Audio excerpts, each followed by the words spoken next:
먼저 후원해주신 우리 손정임님께 감사드립니다. 구독과 좋아요도 부탁드립니다. 예, 요즘 그 김무성 하태경이 김진태 의원이 당대표 나갈 것 같으니까 못되게 하려고 막 말도 안 되는 억지를 쓰면서 김진태 의원이 탄핵 주장을 했기 때문에 탄핵 영웅이다 이런 식으로 모함을 하고 있는데요.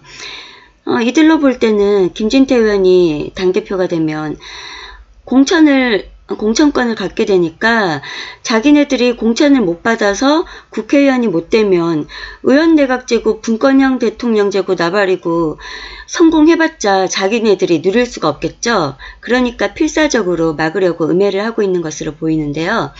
그런데 그 영광된 그 탄핵 영웅 자리를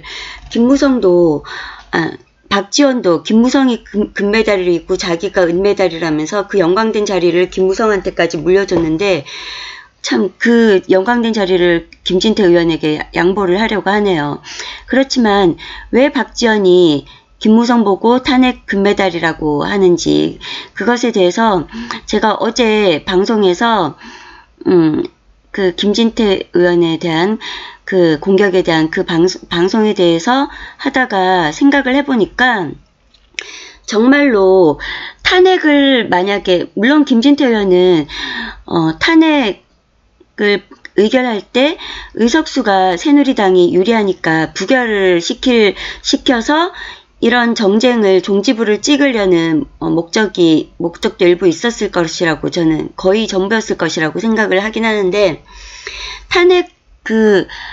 탄핵을 추진한다고 해도 야당들이 분리했던 것이 제가 어제도 말씀드렸듯이 이 탄핵 기간이라는 게 6개월 정도 소요가 될 수 있기 때문에 또 너무 이게 조사할 사항도 많고 하니까 검찰 조사도 제대로 안 된 상태에서 재판에 죄가 확정되지도 않은 상태에서 넘어가는 거라 자체 조사는 필히 해야 되는 사항이죠. 그렇다 보니까 어떤 평론가들은 6개월 이상도 걸릴 수도 있다. 그렇게까지 봤기 때문에 6개월이라고 잡아도 2012년 12월이니까 5월하고 그리고 또 탄핵이 인용이 된다고 해도 또 선거 준비 기간, 발표 기간까지 한 40일 그리고 선거 기간 60일 이렇게 해서 거의 그 연말이 되기 때문에 어차피 연말에 원래 대선이 있는 거라 기간적 이익도 없는 데다가 그리고 그때까지 시간을 끌다가는 그냥 의혹 보도들이 그 의혹이 다 아닌 것으로 해명이 되면 더불어민주당이나 그 야당들은 도로 역풍을 맞을 수도 있겠죠. 그래서 위험한 것이라 그 야당들에서는 더불어민주당도 그렇고 탄핵을 안 하려고 했습니다. 어떻게든지 촛불로 압박을 해서 박근혜 대통령이 자진하야를 하게끔 밀어붙일 셈이었는데 그걸 갖다가 확실히 이걸 탄핵을 기획하고 주도한 게 김무성이었죠. 그러니까 그 더불어민주당이나 국민의당이 탄핵에 대해서 좀 주저주저 하고 있을 때 자신감을 심어준 겁니다. 그 계기가 바로 추미애 김무성이 긴급회동을 했다고 했었죠. 오전에 12월 1일 오전에. 그래서 원래 12월 추미애 김무성이 긴급회동을 하고 나서 나온 얘기가 추미애는 1월 말까지 탄핵을 결과를 내서 물러나게 하고 선거를 치러야 된다 내년에 그런 식으로 했고 김무성은 4월 퇴진론을 주장했다 이렇게 하는데 1월달에 추미애 지가 예상한다고 1월달에 그게 탄핵이 선고가 됩니까? 그리고 또 김무성이 자기가 박근혜 대통령하고 퇴진 문제를 논의할 만한 그런 친한 사이도 아닌데다가 대통령 자체가 결백하다고 하야는 안 하겠다고 얘기를 한 상태에서 3차 회담까지 끝난 상태잖아요. 그런 상태에서 4월 퇴진설 이런 것도 다 그냥 헛소리고 사실은 이때 만났을 때 둘이 탄핵 추진하자 우리 비박들이 돕겠다 이렇게 하면 된다 이렇게 탄핵 플랜을 짰던 것이 아닌가 합니다. 그도 그럴 것이 이때 둘이 회동을 하고 나서 국민의당 그 박지원은 빼놨으니까 박지원이 발끈했죠.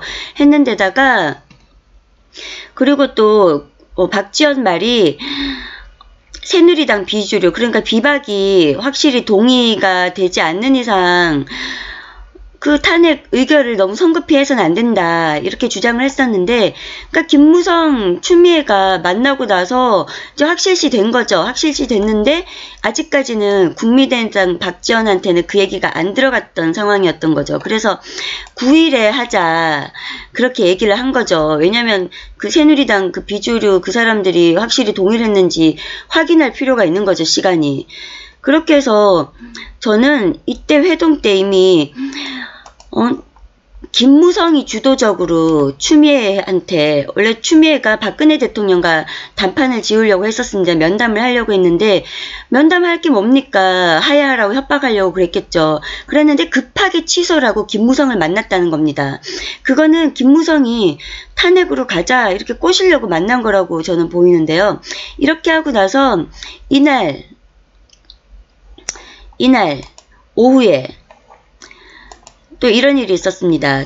추미애가 그 뭐라고 앞에 나와서 얘기를 하는데 그때 김무성이 메모에다가 뭐 4월 30일 뭐 총리 추천 내각 구성, 이때도 그냥 어쨌거나 그냥 의원 내각제가 하고 싶어서 그 대통령이 그 벌석인 상태에서라도 총리가 있는 내각을 국민들한테 맛보기를 보여주고 싶었겠죠. 그 몇 개월이라도. 그러면서 이제 대선을 할 때 내각 개헌까지 같이 하자 이러고 싶었지 않을까, 제 생각에는.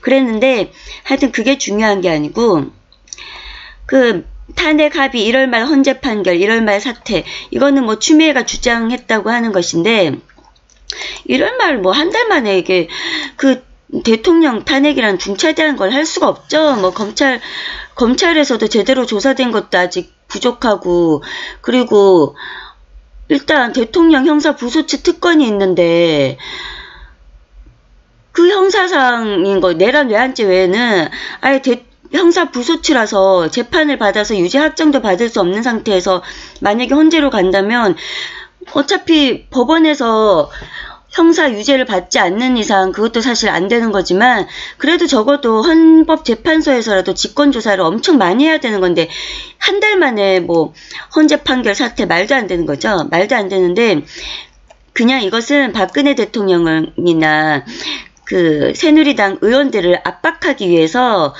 이런 걸 적어서 추미애가 이렇게까지 급진적으로 하려고 하니 우리가 잘 얘기를 해서 탄핵을 좀 정상화적으로 우리가 주도해서 끌고 나가야 된다, 이런 설득을 하기 위한 협박이 아니었을까 생각을 합니다.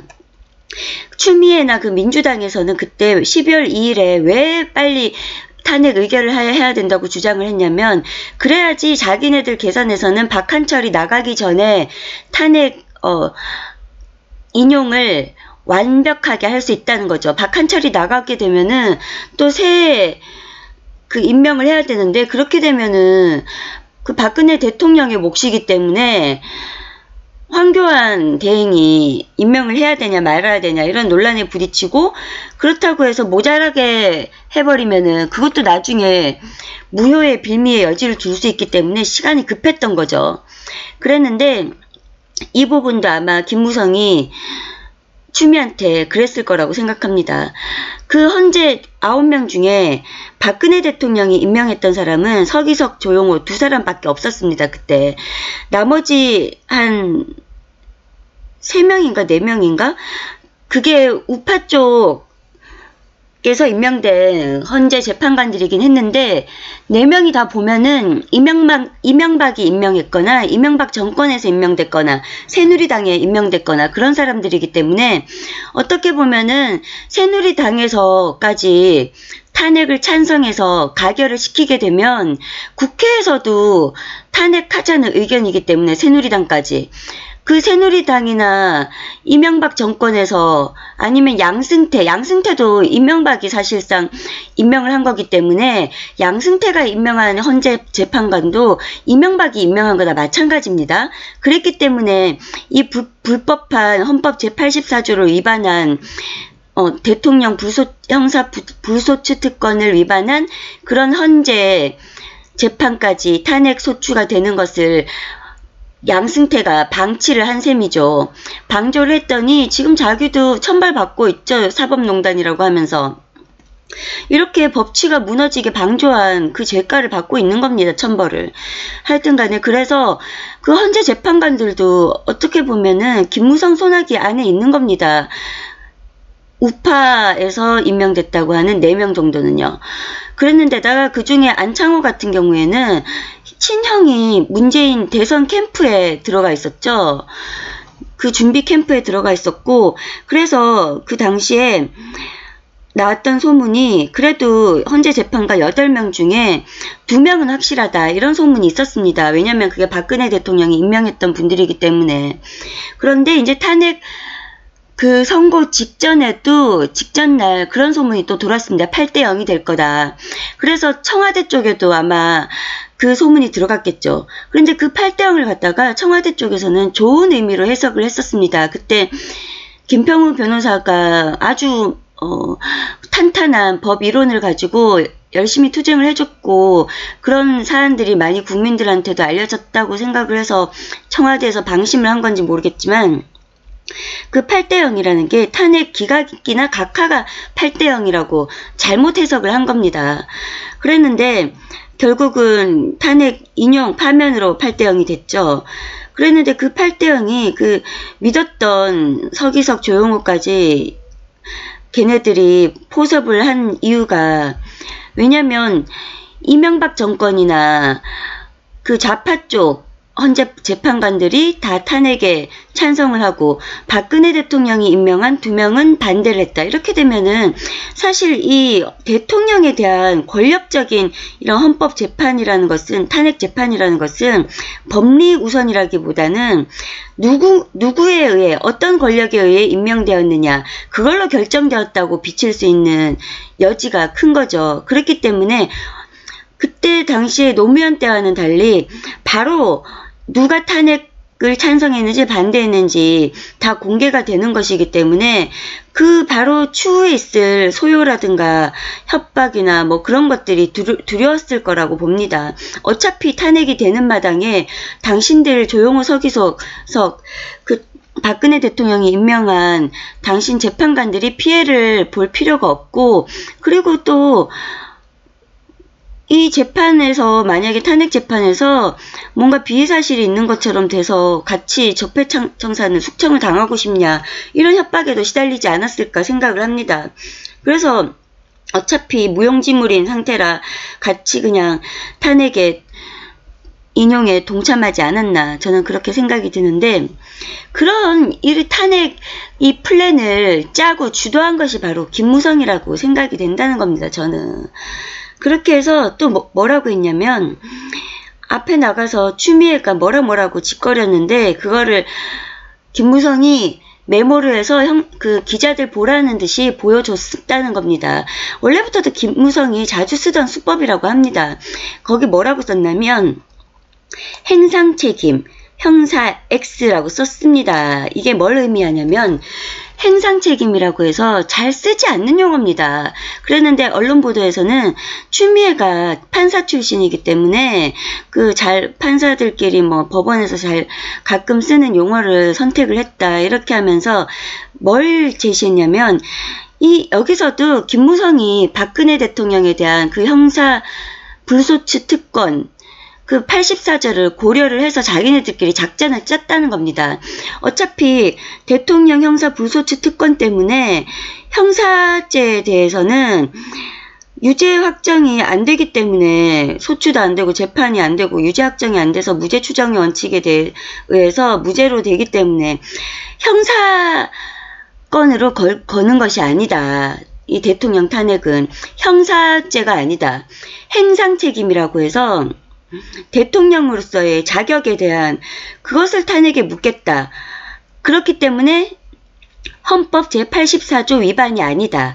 그것을 암시를 한 겁니다. 근데 이 행상책임이라고 한다고 해도 행상책임은 헌법적 용어로 헌법재판에서는 형사소송법에서 재상을 묻는 것과 달리 대통령이 신분과 지위에 맞는 행위를 했는지에 대한 책임을 묻는다는 것을 설명한 것뿐이라며 의혹을 부인했다. 이것도 자기의 추미애의 설명인 거지 그 법조계 전반적인 무슨 확정된 설도 아닌 것이고 잘 사용하지 않는 의미입니다.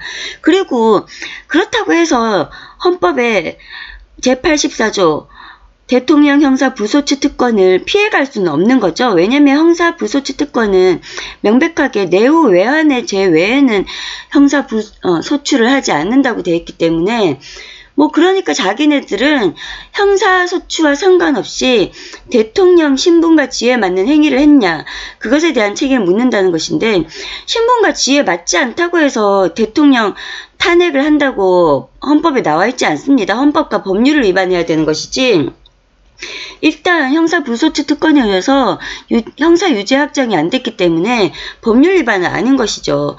그리고 헌법 위반으로 볼 때 무슨 국민주권을 위반했느니 기업의 사적 자치를 침해했다느니 이런 것은 아주 주관적인 것이죠. 그런 것 또한 그 법원에서 형사 유죄로 확정이 되는 정도의 증거가 있어야지 기반이 있어야지 그것이 헌법 위반이라고 볼 수 있다는 겁니다. 그렇다고 해서 헌법재판소에서 헌법 위반에 대해서 그거를 확실히 조사하기 위해서 모든 그런 증인들을 검찰에서 제시한 증인들을 다 불러다 조사했느냐 하면 그것도 아니었죠. 그러니까 아주 부실한 졸속 재판이었다는 겁니다. 그런데다가 또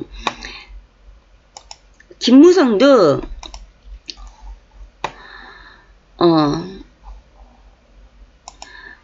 박지원도 김무성을 그 연광된 그 2017년 11월 달에 1년을 맞아서 연광된 그 탄핵 금메달을 김무성이라고 치하해준 이런 과정을 보면은 박 전 대표는 지난 14일 탄핵을 할 수 있었던 것은 김무성 새누리당 전 대표를 비롯한 비박계가 금메달이고 박지원이 은메달이라고 본다면서 거기가 아니었으면 탄핵은 없었다고 강조했다. 그러니까 김무성이 이런 탄핵판을 짜서 자기네들한테 속해 있는 입김이 닿는 헌법재판관들까지 어떻게 영향력을 간접적으로나마 그러니까 이 비박 새누리당에 어쨌거나 새누리당 의원들까지 탄핵에 가결 찬성을 했기 때문에 그 이명박계에서 임명이 됐던 헌법재판관들은 그 뜻에 따르게 돼 있는 거죠. 그런 식으로 이 탄핵 재판을 플랜을 짜고 영향력을 미쳐서 거의 끌고 가다시피 주도했다는 겁니다. 그러니까 김무성 이 패거리들은 탄핵 부역자가 아니라 사실은 탄핵 주도자이고 탄핵 부역자들이 스스로 은메달이라고 하는 박지원이고 추미애고 더불어당이고 정의당이고 국민의당인 셈인 거죠. 그러니까 만약에 심상정, 추미애 이 사람들의 그 단순한 혁명적인 촛불로 압박해서 하야하는 걸 했다면 어쩌면 불발로 끝났을 수도 있습니다. 시간이 지나면서. 그랬는데 지금 김무성이 그 탄핵에 대해서 법적인 절차였다고 주장을 하는 것은 자기의 그게 업적인데다가 그렇게 법적인 절차를 따랐기 때문에 전혀 문제될 것이 없고 혁명도 아니다 이런 걸 강조하기 위해 탄핵 절차를 지가 이끌었던 거죠.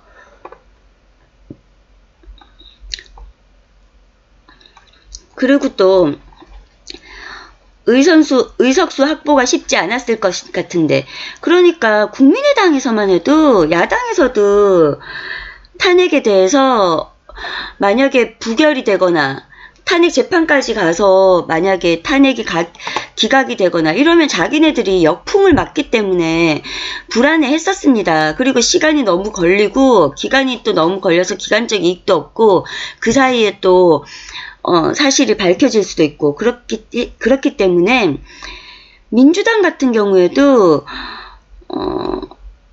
40명 중에 10대뿐이 탄핵을 결심하지 못했다고 합니다. 10대뿐이. 국민의당 중에서도. 그리고 더불어민주당에서도 한 20여 명,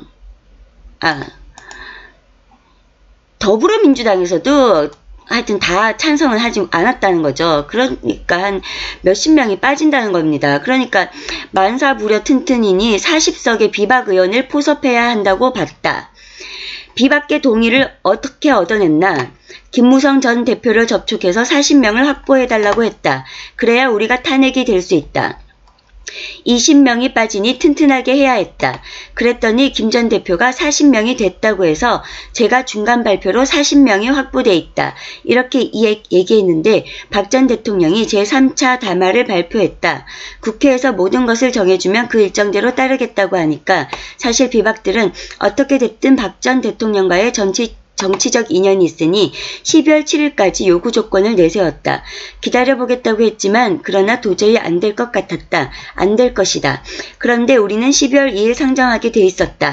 그래서 제가 탄핵은 상정이 목표가 아니라 의결이 목표다. 그렇기 때문에 12월 2일 상정보다는 9일 상정이 좋다고 이렇게 제안했고 당시 3당 대표회담에서 어떠한 경우에도 청와대나 여당과 대화하지 말고 전열을 흐트리지 말고 3당이 비박과 가야 한다. 두 당대표들은 비박과 인연이 없지 않나. 그렇게 해서 이제 비박이 김무성 패거리가 확실해졌기 때문에 탄핵이 된 겁니다. 이거는 야당이 야당이 인정을 해준 것입니다. 야당이 인정해주는데 지 스스로 탄핵 영웅인 사람이 이제 와서 김진태가 탄핵 영웅이었다고 그 영광된 금메달을 양보를 하려고 합니다. 그러니까 오히려 자기의 잠깐만 누가 왔습니다.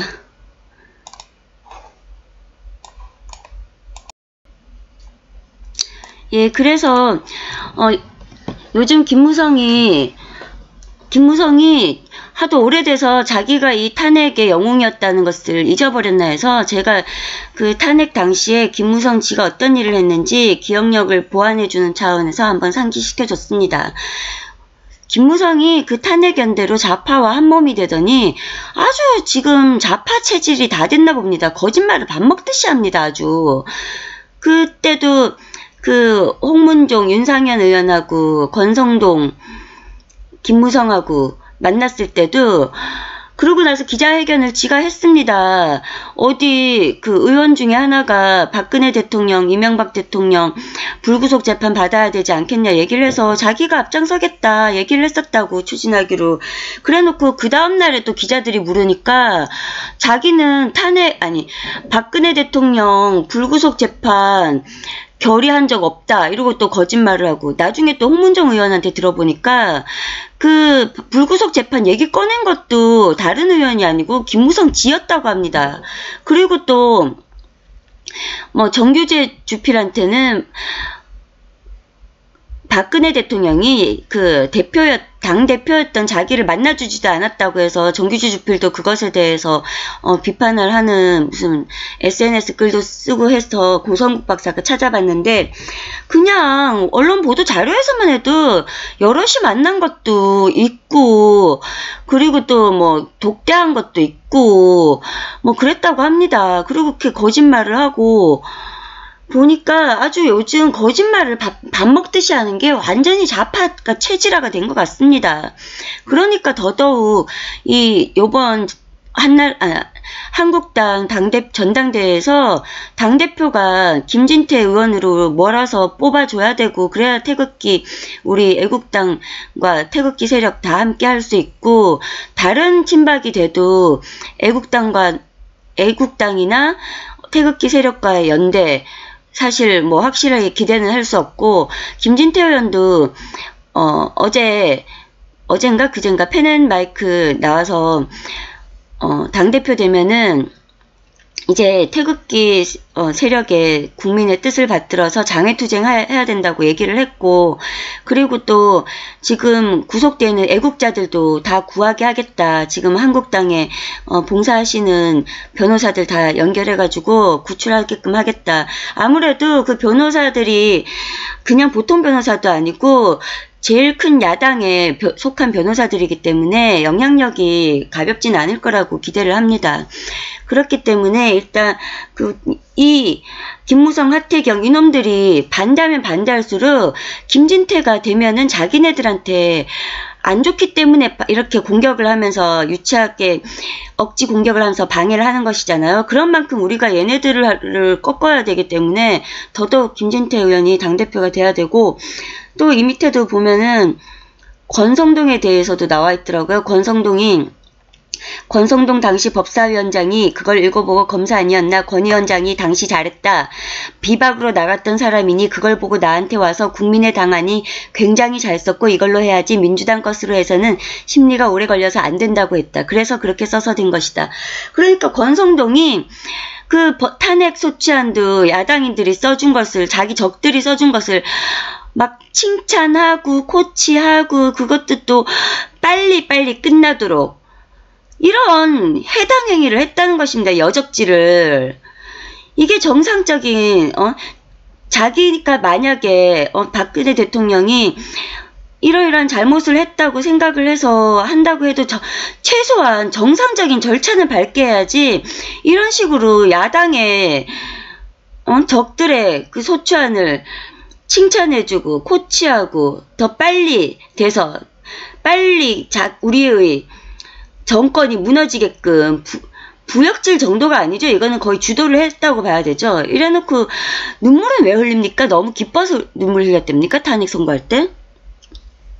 하여튼 그렇게 해서 이 인간들이 자기들이 얼마나 그때 탄핵 때 왕성한 활동으로 영웅적 활동을 해서 금메달감이었는지 이 야당 적들도 인정해 주는데 나쁜 거라고 인정해 준 것도 아닙니다. 이 자기 자랑하고 싶은 박지원이 자기가 금메달이라고 하고 싶은 거를 꾹 참고 김무성에게 양보해 줄 만큼 김무성의 그 역할이 컸다는 것입니다.